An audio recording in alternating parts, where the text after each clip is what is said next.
मगध के बलवान सैनिक आत्मसमर्पण कर रहे हैं। देखने आप हमें वैशाली से यहां लाए हैं। वैशाली से पराजय के पश्चात सेना का मनोबल गिर चुका था। मुझे लगा आपको देखकर विजय की पिपाशा इनके मन में पुनः जाग उठेगी, पर ये तो विपरीत हो गए। महाराज, इस आपातकाल में हमारे पराजित सैनिक बुद्ध और उनके भिक्षुओं से प्रभावित हो रहे हैं। अब वो शौर्य गाथा नहीं, अहिंसा के गीत गाने लगे। युद्ध करना क्षत्रिय धर्म है, और यदि हमारे सैनिक अपने धर्म से विमुख हुए तो मगध कभी वैशाली पर अपना ध्वज नहीं फहरा पाएगा, और मेरा चक्रवर्ती सम्राट बनने का सपना मिट्टी में मिल जाएगा, जिसके लिए मैंने अपने पिता महाराज बिंबिसार तक को नहीं छोड़ा। महाराज बिंबिसार को भी बुद्ध ने ही पथ भ्रष्ट किया था, तब भी मैंने आपको चिताया था। बुद्ध नाम की आंधी एक दिन समूचे मगध को तहस नहस कर देगी। मैं चक्रवर्ती सम्राट बनूंगा। इस धरती पर आधिपत्य तो बनेगा, परंतु आपके मगध के हृदय में केवल राज करेगा बुद्ध। मैं कोई मनगढ़ंत बात नहीं कर रहा। मगध के जन जन ने हमारे धर्म को छोड़कर बुद्ध के मुक्ति के मार्ग को स्वीकार कर लिया है। मुझे खेद के साथ कहना पड़ रहा है, हमारे कई ब्राह्मण भिक्षुक बन चुके हैं। हमारा धर्म संकट में है। समूचा मगध खंडित हो रहा है। वो बुद्ध जो शांति की मूर्ति बनकर बैठा है, इस विध्वंस का रचयिता है वो। मैं उस बुद्ध का शीश काट मगध की दीवार पे लटका दूंगा। यदि आपने बुद्ध को मारा तो समूचा मगध आपका शत्रु हो जाएगा। हर दिशा में आपके विरुद्ध आवाज उठने लगेगी। मगध के छोटे छोटे राज्य आपके विरुद्ध सर उठाने लगेंगे, और चक्रवर्ती सम्राट बनने का सपना आपका सदा सदा के लिए चूर हो जाएगा।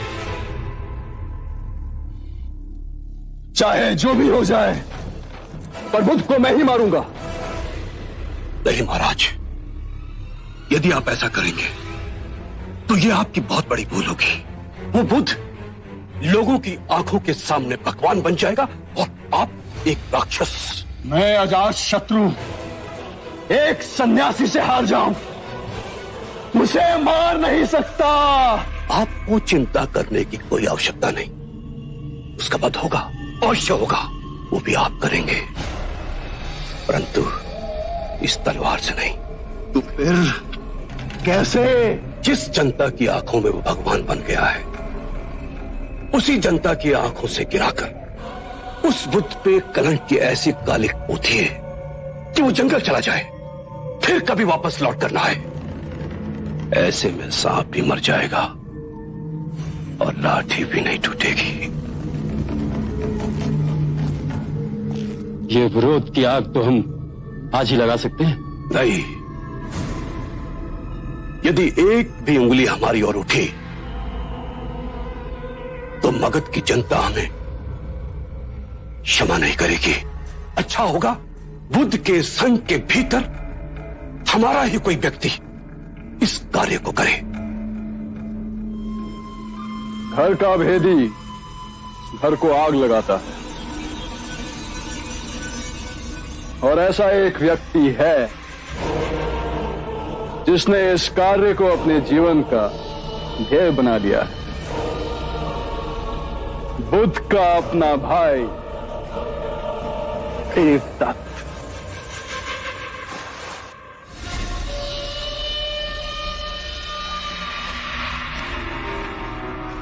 आओ मित्र,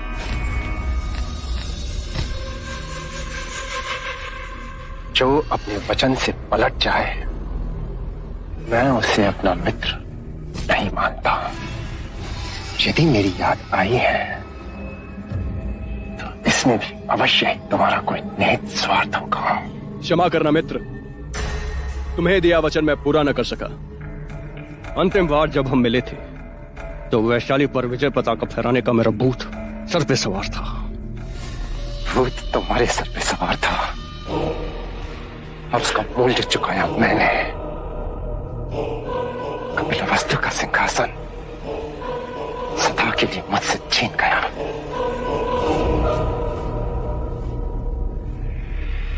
मित्र, जैसे ही मगध की सेना वैशाली से पराजय के दुख से उभरेगी, हम कपिलवस्तु का राज सिंहासन दिलाने तुम्हें अवश्य आएंगे। कोई आवश्यकता नहीं, अब इसकी कोई आवश्यकता नहीं है। जो अपने वचन से पलट जाए, देवदत्त उससे दोबारा सहायता कभी नहीं देता। सहायता लोगे नहीं तो सहायता दोगे तो, और वो भी तब जब हम दोनों का शत्रु एक ही है, गौतम बुद्ध। राजनीतिक विवशताओं के कारण मैं उसे मार नहीं सकता। यदि किसी ने सिद्धार्थ को हाथ भी लगाया तो उससे प्रतिशोध मैं लूंगा। मेरे जीवन का केवल एक ही लक्ष्य है, सिद्धार्थ की हत्या। वो होगी और मेरे ही हाथों होगी। उचित भी है। सिद्धार्थ का वध तुम ही करो, और उसका वध कैसे करना है इसकी योजना हमारे पास है। बस सिद्धार्थ से अपना प्रतिशोध मैं लूंगा, और वो भी अपने तरीके से। उसके लिए मुझे किसी अजात शत्रु की कोई आवश्यकता नहीं। महाराज, इस देवदत्त को तो हम अपना मोहरा बनाकर खेलना चाहते थे। फिर चिंता कैसी? वो भले ही हमारा साथ न दे, पर कार्य तो हमारा ही करेगा। यशोधरा! यशो! यशोधरा! यशो, यशो,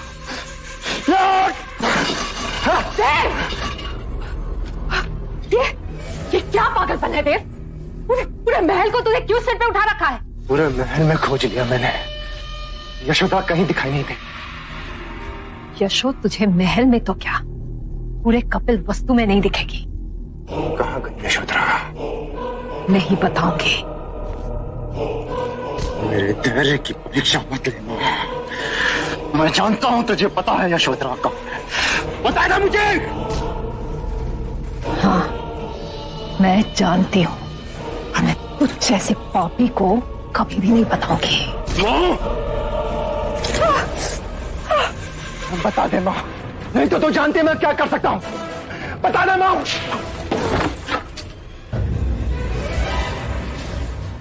ये क्या कर रहे हैं आप? वही जो तेरे बचपन में करना चाहिए था। तेरी उद्दंडता इतनी बढ़ गई कि तूने अपनी मां पे हाथ उठाया। उठाना पड़ा, उठाना पड़ा। जानते हुए भी ये पता नहीं रही है कि यशोधरा कहाँ है। तू जानती नहीं माँ, यशोधरा के लिए मैं पूरे कपिल वस्तु को जला के खाक कर सकता हूँ। खाक!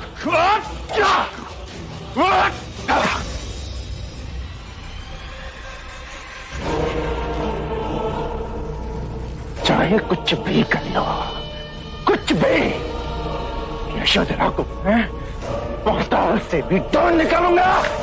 तेरा पागलपन इतना बढ़ गया है। हाँ, मैं पागल हूँ। मैं पागल हूँ। यशोधरा के लिए मैं पागल हूँ।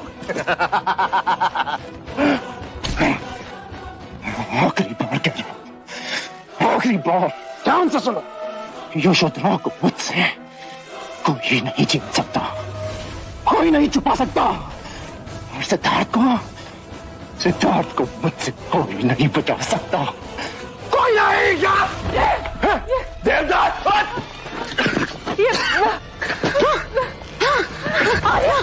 अरे क्या हो गया? कोई है? राज को बुलाओ। क्या हो गया आपको? नहीं मन,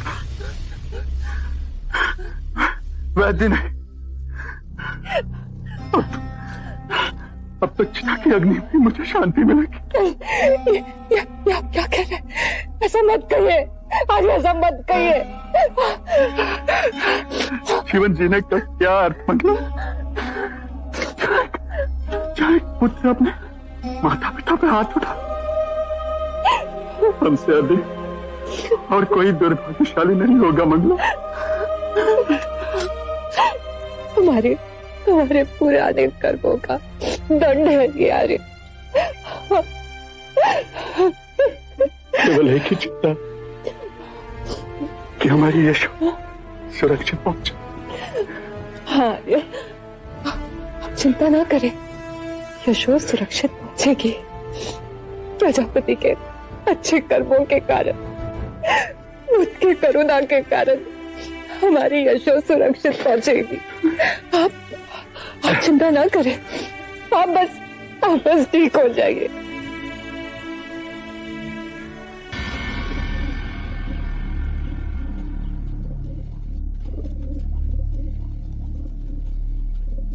माँ, यदि इन्होंने मुझे भिक्षुनी की भिक्षा नहीं दी तो? यशो, जो विश्वास तुझे कपिलवस्तु से यहां तक लाया है, उस विश्वास पर विश्वास रख।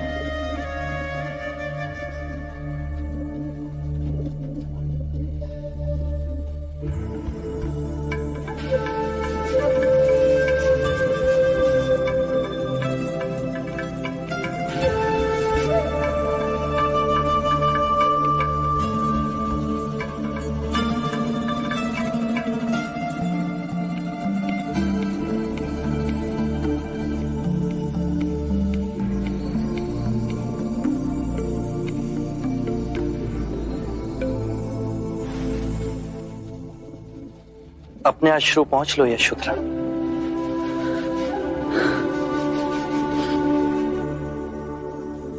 आपके देश को देखकर आंखें भर आई।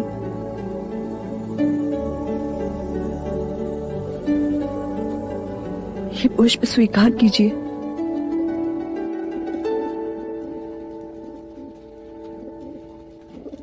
ये पुष्प मुझे कौन दे रहा है? यशोधरा। अभी तो यशोधरा दे रही है। यदि आप चाहें तो एक भिक्षुनी की भेंट हो सकती है।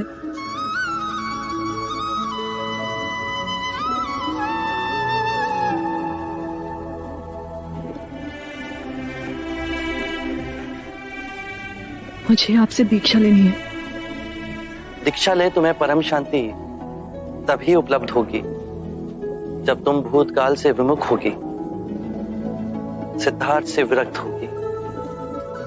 यहां तुम्हें सिद्धार्थ नहीं मिलेगा। जिसके दर्शन पा मन को शांति मिले उसे भगवान कहते हैं, और जिस पावन स्थान पर जाकर शीश स्वयं झुक जाए उसे तीर्थ स्थान कहते हैं, और जिस मनुष्य को देखकर परमात्मा का स्मरण हो उसे बुद्ध कहते हैं। हे बुद्ध, आपकी साधना का मार्ग मैंने स्वयं चुन यह निर्णय लिया है। भूतकाल स्वप्न था, मेरा यथार्थ आज है, ये क्षण है। आपकी करुणा के उदाहरण ने मुझे बदल दिया। करुणा के द्वारा ही किसी भी जीव की पीड़ा समझी जा सकती है, उसके दुखों को दूर किया जा सकता है। तुम्हारे विचार उत्तम है। विचार जब तक कर्म न बने उनका कोई अर्थ नहीं है।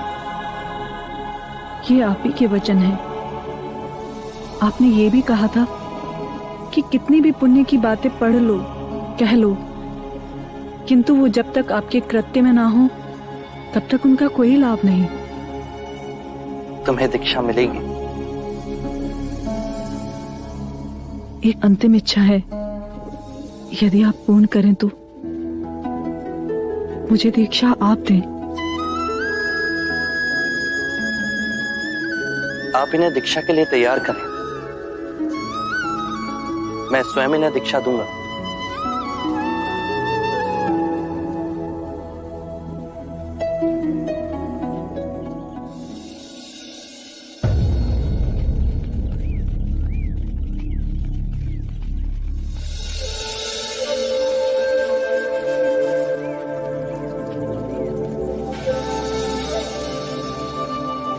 अरे अरे, संभाल के प्रकृति। तो वो वही भिक्षु है ना जिसे देखने के लिए तो यहाँ इतनी दूर तक पानी भरने आती है? पर प्रकृति, उस भिक्षु के प्रेम ने देख तेरी क्या हालत कर दी है। वो कोई साधारण भिक्षु नहीं, उनका नाम आनंद है। प्रकृति, तेरे आनंद यहीं आ रहे हैं। कृपया मुझे पानी पिलाएंगी? जी। क्या हुआ, आप रुक क्यों गई? मैं नीचे जाती क्यों? मेरे हाथ का पानी अशुद्ध है। मैंने आपसे पानी मांगा, वर्ण या जाति नहीं पूछी। हम भिक्षु वर्ण का तिरस्कार करते हैं। हमारे शाक्यमुनि बुद्ध केवल मानवता और करुणा को मानते हैं। क्या ये संभव है? शाक्यमुनि का मार्ग सरल है, ना ही मंदिर और ना ही दर्शन। हमारी बुद्धि और मन ही हमारा मंदिर है और करुणा ही दर्शन।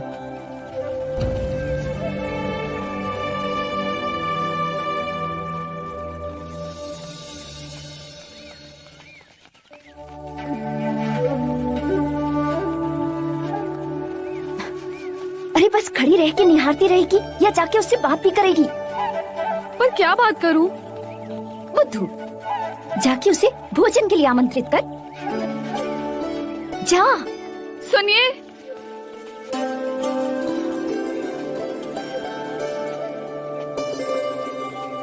यदि आप वर्ण नहीं मानते तो क्या आप मेरे घर भोजन करने आएंगे?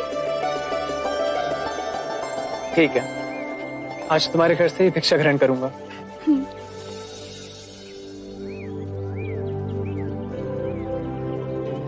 दाल?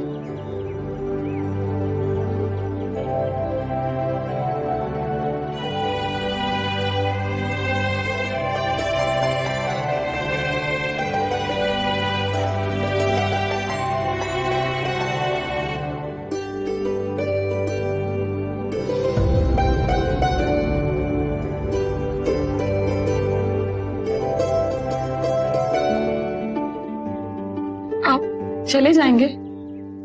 हाँ। आपने मुक्ति के बारे में कहा, प्रेम के बारे में क्या कहेंगे?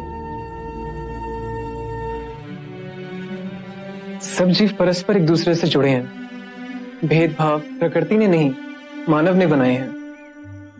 प्रेम ही वो नदी है जो एक व्यक्ति से दूसरे व्यक्ति तक बहती है और उन्हें जोड़ती है।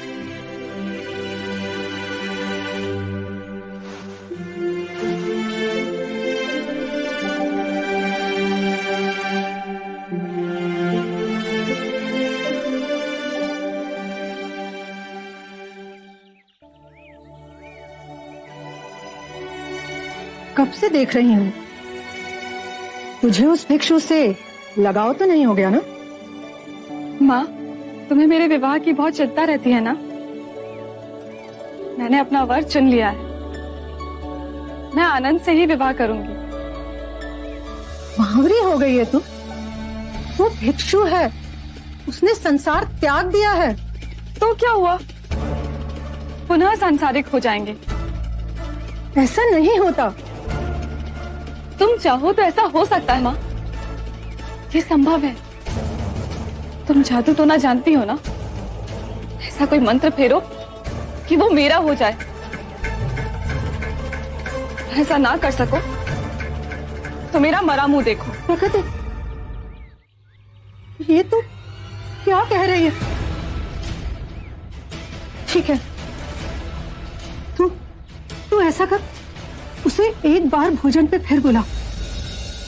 मैं वशीकरण के दाने बना दूंगी, उसके भोजन में मिलाकर उसे खिला देना और फिर जो मैं कहूं वही करना।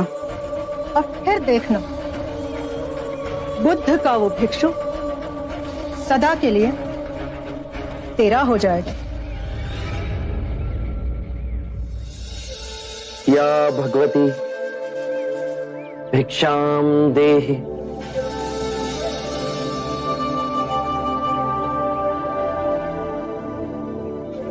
बुद्ध, जल्दी चाहिए, नहीं तो अनर्थ हो जाएगा।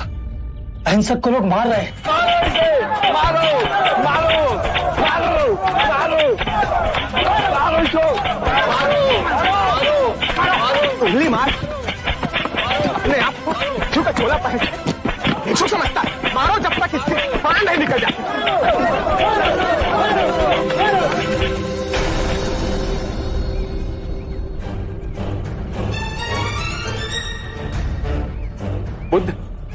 क्यों इस हत्यारे अंगुलीमाल की रक्षा कर रहे हो? कितने लोगों की जाने ली है इसने? अब ये अंगुलीमाल नहीं, इसका नाम अहिंसक है। आप ही की तरह एक मानव। ऐसा आदमी कभी नहीं बदल सकता। सही बात। ये बदल चुका है, बस आप सब इसे अपनी पुरानी दृष्टि से देख रहे हैं। यदि ये अंगुलीमाल होता तो क्या आप में से किसी में भी इतना साहस या बल होता कि आप इसे एक उंगली भी लगा सकते?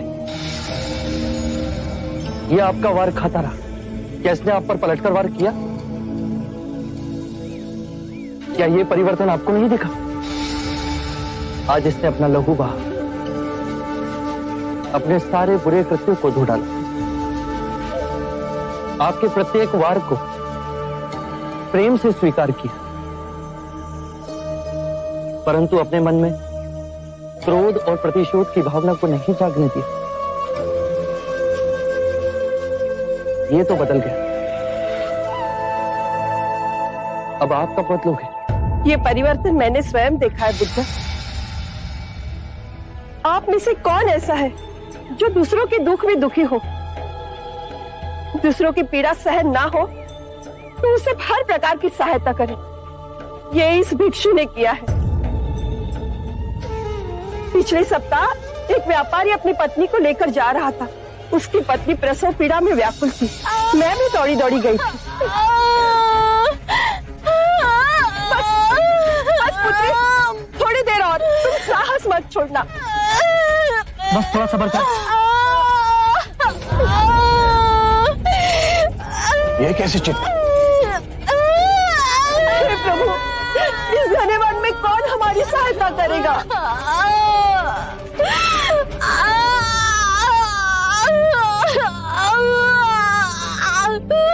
क्या हुआ बहन? इस स्त्री को प्रसव पीड़ा उठी है और इस घने वन में हम कुछ भी नहीं कर पा रहे। कब तक ये कष्ट भोगेगी? कहीं इसके और इसके बच्चे के प्राण न चले जाए। ऐसा नहीं होगा, मैं स्वयं अपने गुरु के पास जाऊंगा, तो अवश्य मार्ग बताएंगे। शीघ्र ही आइए। व्यथित हो अहिंसक मेरे समक्ष आए और मेरे पैरों में गिरकर रोने लगा। शक्यमुनि, एक स्त्री गहन प्रसव पीड़ा में, उन्हें कुछ हो गया तो आप ही कुछ ऐसा मार्ग बताइए जिससे मैं उन दोनों की रक्षा कर सकूं। दौड़ के जाओ और उससे कहो, बहन, जिस दिन से मेरा जन्म हुआ है मैंने जानबूझकर किसी भी प्राणी को कष्ट नहीं पहुंचाया, हानि नहीं पहुंचाई। मेरे सत्कर्म तुम्हारा सुरक्षा कवच बने, आपकी और आपके शिशु की रक्षा करें। ये तो झूठ होगा प्रभु। सत्य तो यह है कि मैंने आज तक बहुत से प्राणियों को कष्ट पहुंचाया है। अगर मैंने ऐसा कहा तो वो माता और शिशु तुरंत ही प्राण त्याग देंगे। तो तुरंत जाओ और स्त्री से कहो कि जिस दिन से मेरा धर्म में पुनर्जन्म हुआ है उस दिन से मैंने किसी भी प्राणी को कष्ट नहीं पहुंचाया, हानि नहीं पहुंचाई। मेरे सत्कर्म आपका सुरक्षा कवच बने और आपकी और आपके शिशु की रक्षा करें। मेरे निम्न सत्कर्म उन्हें बचा लेंगे? अवश्य। ये तुम्हारी अपनी कमाई है, या तो इसे तुम स्वयं के लिए बचा के रखो या किसी पराये के लिए त्याग कर दो। अपने कमाए सत्कर्म को किसी पराये पर न्योछावर करने के लिए अहिंसक ने एक क्षण नहीं सोचा। धीरज, हे भगवान, सहायता कर हमारी। थोड़ी देर और बच्चा। बस पुत्री। बहन, जिस क्षण से मैं भिक्षु बना उसके पश्चात मैंने कोई ऐसे कर्म नहीं किए जिससे कोई प्राणी को हानि पहुंचे या कोई कष्ट पहुंचे। मेरे सत्कर्म आपके लिए सुरक्षा कवच बने, आप दोनों की रक्षा करें।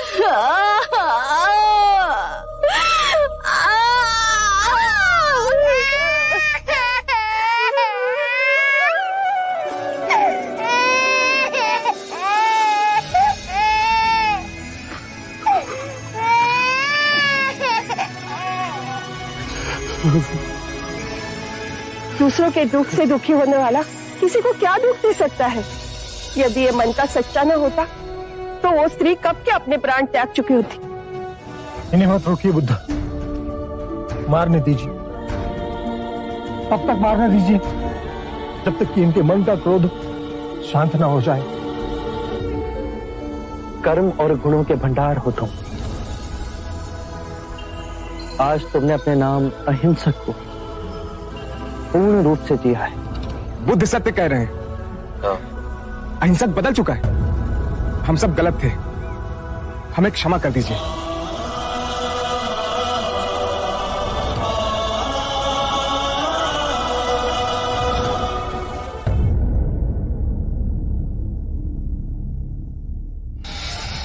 मैं वशीकरण के दाने बना दूंगी, उसके भोजन में मिलाकर उसे खिला देंगे। बुद्ध का वो भिक्षु सदा के लिए तेरा हो जाए। दाल बहुत स्वादिष्ट बनी है ना? और लीजिए। अब आप इसे अपना ही घर समझिए। प्रकृति को बहुत अच्छा लगेगा। और वैसे भी उसका मन तो पूरा दिन आपके पास ही होता है।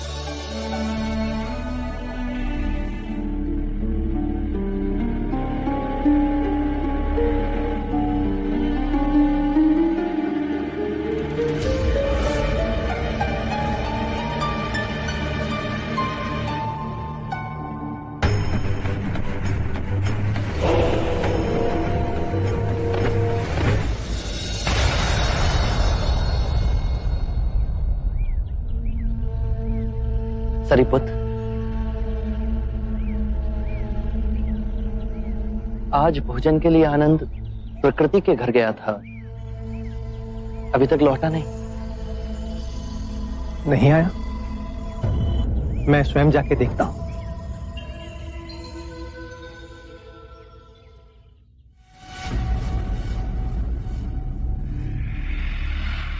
ये ले, अब तू इससे गंधर्व विवाह कर ले। फिर ये भिक्षु संसारी हो जाएगा। और जल्दी कर, मेरे वशीकरण के दानों का प्रभाव रहते तू ये विवाह कर ले।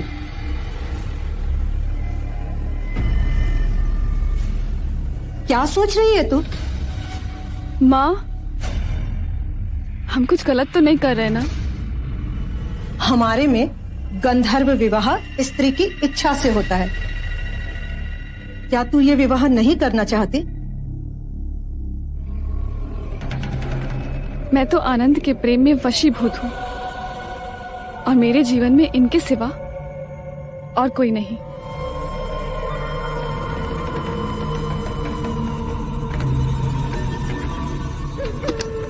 मन तो दे ही दिया है, अब मेरे तन पर भी केवल आपका अधिकार है।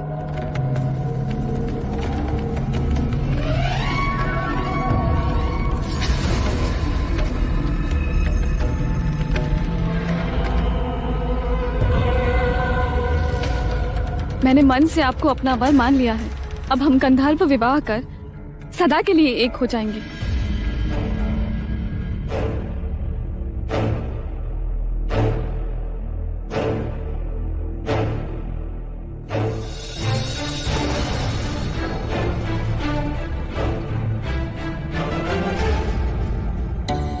क्षणभंगुर सुख हमारी संपदा को लूट लेता है। ऐसी संपदा जिसका नाम परम शांति है। एक बार ऐसे सुख का लालच मात्र भी हमारे मन में आया तो ये जड़ पकड़ लेता है। फिर हम दुख और सुख की नदी में तिनके की तरह बहने लगते हैं। यदि ऐसा क्षण आए तो क्या करना चाहिए बुद्ध? ऐसे समय में केवल अपनी सांसों पे ध्यान धरो। धीरे धीरे अपनी सांस अंदर लो, शांति से भर जाओ और फिर धीरे धीरे अपनी सांसों को छोड़ो परम शांति से।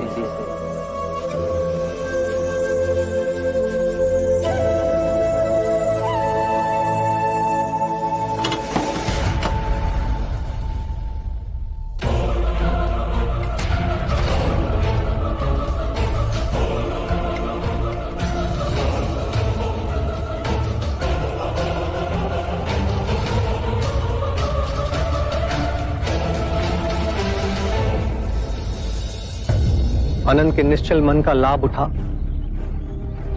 इन दोनों मां बेटियों ने उनके साथ छल किया है।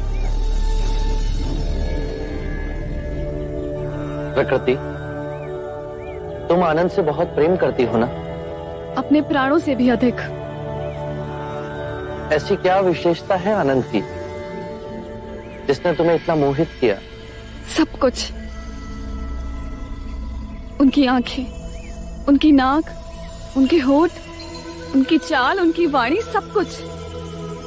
मैं उन्हें हर रूप में प्रेम करती हूँ। आनंद में रूप और गुण तो हैं ही, किसी को भी रिझा सकते हैं। क्या तुमने उसका प्रेम से भरा हृदय देखा?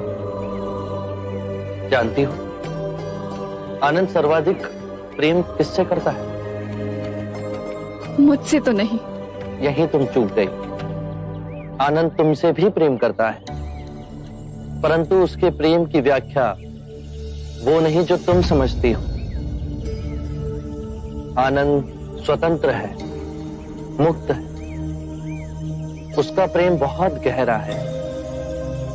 वो समस्त मानव जाति से प्रेम करता है और ये चेष्टा करता है कि समस्त मानव उस प्रेम के मार्ग पर चल सकें।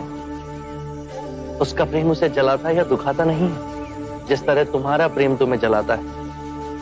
यदि तुम आनंद से सच्चा प्रेम करती हो तो तुम समझोगी उसके प्रेम में कभी बाधक नहीं बनोगी, अपितु उसके प्रेम को ऊंचाइयों तक ले जाने की चेष्टा करोगी।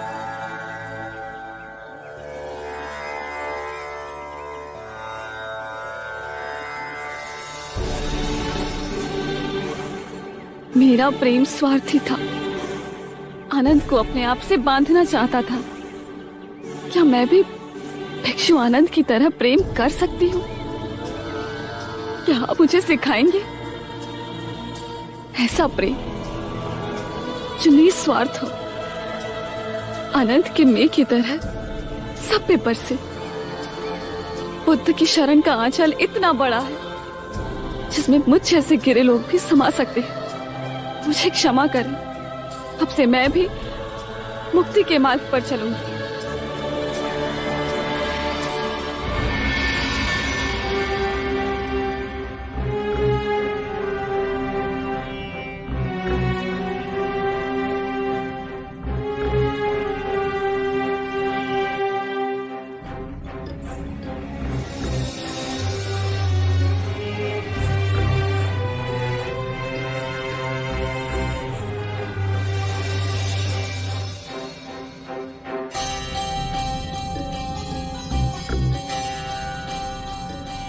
मेरे प्राणों से प्रिय वल्लभ। देखो आम्रपाली, तुम्हारा वल्लभ आया है।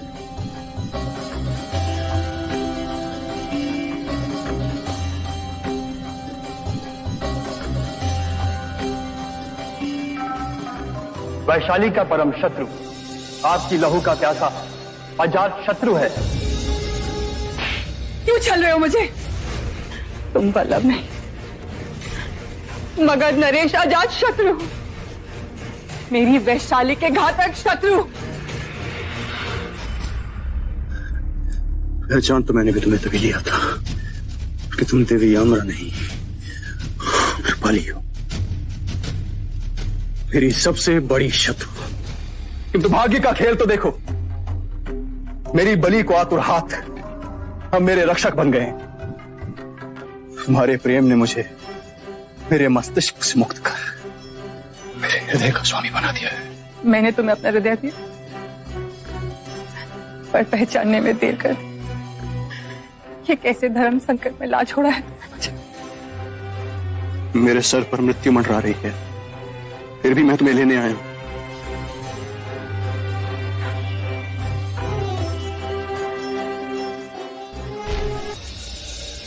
मैं महान योद्धा मगध नरेश अजात शत्रु तुमसे अपने प्रेम की भीख मांग रहा हूं।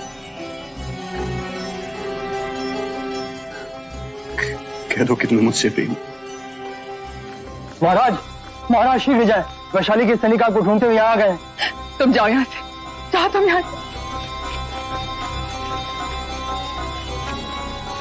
जाए महाराज, शीघ्र करें।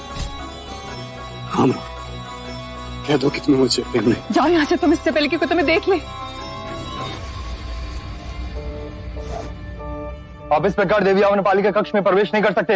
हमारे गुप्तचरों ने अजात शत्रु को यहाँ आते हुए देखा है। महल की छानबीन के बिना हम कहीं नहीं जाएंगे। मैं अम्रपाली, वैशाली की नगरवधु। अगर मेरी आज्ञा के बिना आप मेरे कक्ष में आए तो सोच लीजिए, यदि अजात शत्रु आपको यहाँ ना मिला तो आप जो दंड भोगेंगे। इस समय हम आपके बात को मान लेते हैं, पर अजात शत्रु यहीं कहीं छुपा है।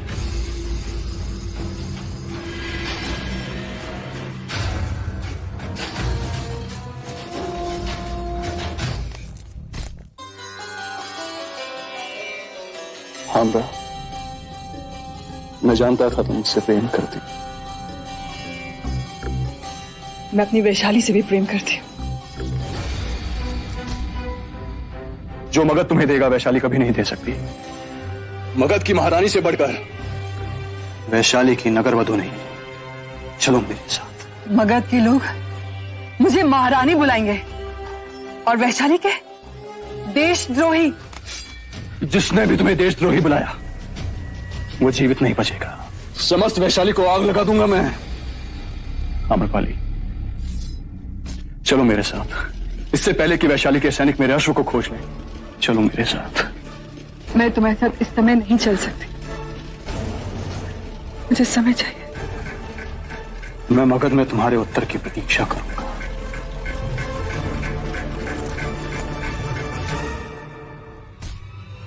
किंतु ज्ञात रहे कि जब मुझे तुमसे घृणा थी तब मैंने वैशाली पर आक्रमण किया। कहीं अब ऐसा ना हो कि तुम्हारा प्रेम मुझे वैशाली पर फिर आक्रमण करने को विवश न कर दे।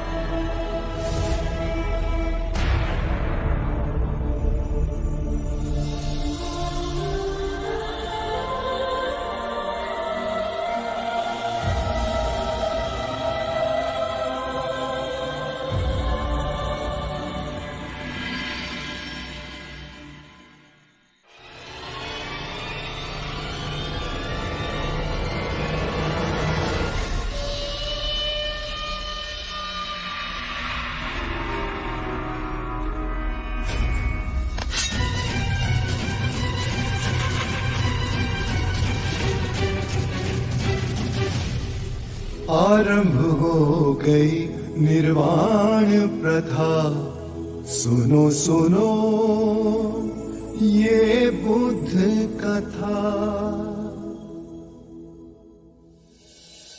करुणा से ही हम दूसरे जीव की पीड़ा समझ सकते हैं, उसका दुख दूर कर सकते हैं। हम कितनी भी पुण्य की बातें पढ़ लें, कह लें, जब तक वो आपके अपने कृत्य ना बन जाए तब तक कोई लाभ नहीं।